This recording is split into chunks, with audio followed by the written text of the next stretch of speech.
Welcome to the Prop Market. I'm your host, the Prop King. Today I have NBA picks for December 27th, 2025. Man, we started the night off really well, 3-0 with Young, Bay, and Sar cashing. Then we ended the night 3-5 with a VJ going over, and then also with Lowry marketing going over. So we did not hit our player props. Our best bet did not cash. So now I'm getting here looking to turn the page. Only three player props for today, but I absolutely love them. So it's quality over quantity. I feel like it held to a higher standard because I give more picks out. So y'all let me know in the comment section. I always tell you guys keep what you like, leave what you don't. Most people are giving out two, three picks. I'm giving you usually 5 to 6. Um, it's a little bit harder, and also another reason why I don't have 5 picks for you today is because I do have three college football picks. So go watch my college football videos, player props for those. If you're able to make them, prize picks available, college football in your area, you can go ahead and get to those underdog as well. So there's a lot of different sites that you can make college football picks with. I absolutely love those three picks. So if you haven't checked out my college football video, it's time to go do it. And once again, those are shows that kind of, get into my NBA picks a little bit.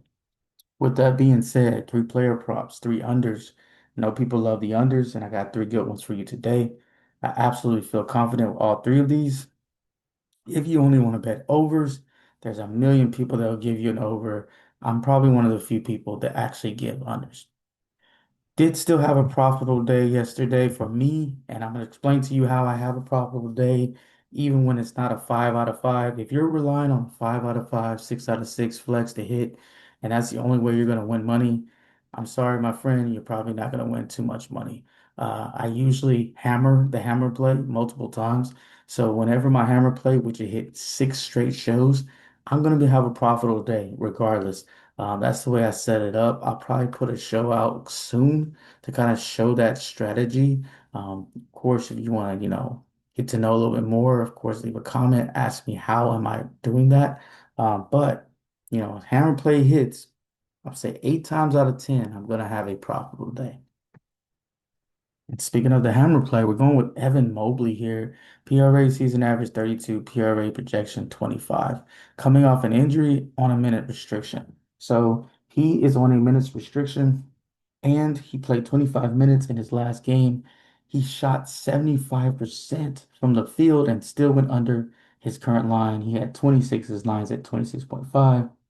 He's facing a Rockets defense is top three in defense in total, and then they're seventh in points in the paint. So very good versus big men and centers.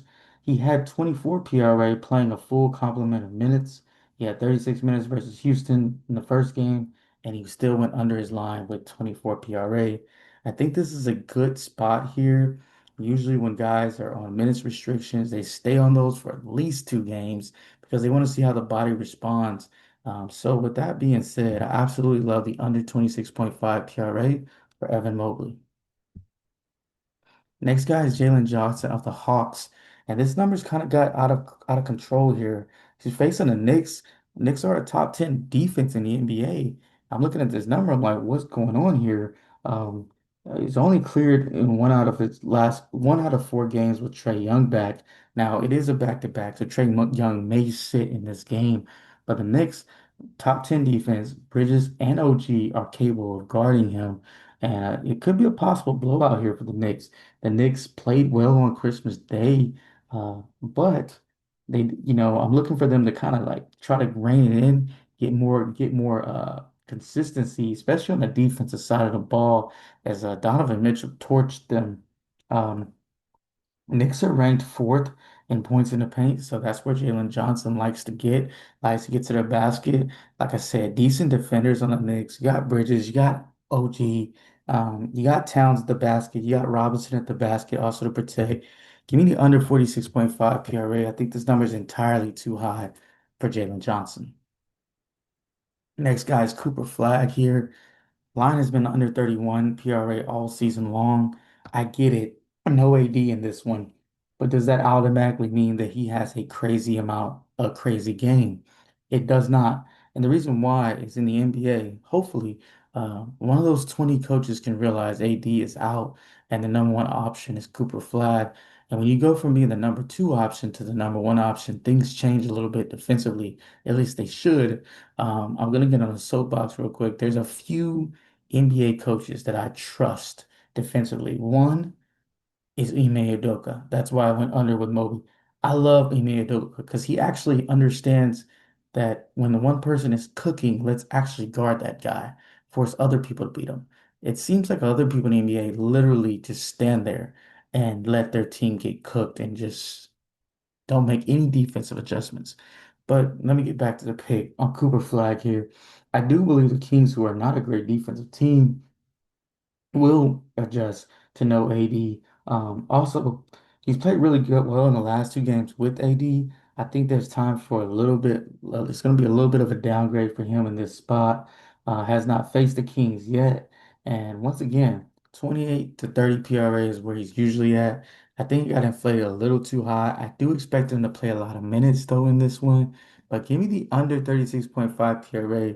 Anthony Davis, there's a chance, small chance he may play. I'm not sure if he's been ruled out yet, but I mean the injury, wasn't like, where it was like he's gonna be out for weeks or anything. So it could be day to day. Now for the recap, Mobley under 26.5, Johnson under 46.5 PRA, and then Flagg under 36.5 PRA.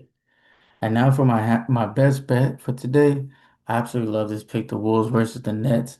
The Wolves are coming off a tough loss versus Denver overtime game on Christmas Day. Also, Anthony Edwards was injured in that game. Looked like he was dealing with some type of rotator cuff injury. He's kind of flexing it out, so he may not play in this game. And on top of that, the Wolves are not the team that's going to blow anybody out. Defensively, they don't lock in enough. And the Nets have kind of been sitting at home waiting on this game for the Wolves. I absolutely think this number is too high.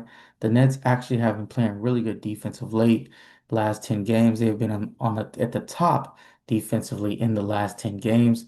I do think the Nets keep this close. Give me the Nets plus 10.5. I think it's too many points for the Wolves in this matchup. If you enjoyed this video, hit the like button, subscribe to my channel, and of course, leave a comment. I do appreciate the comments, likes, and subscribes, and of course, the donations here. On my next show, I will be doing a shout out to all the donators in the last week or two. So if you're a person donated in the last week or two, make sure you watch the show. I'll have your shout out there, not your full name, of course, just your first name and your last initial. I'll shout you out.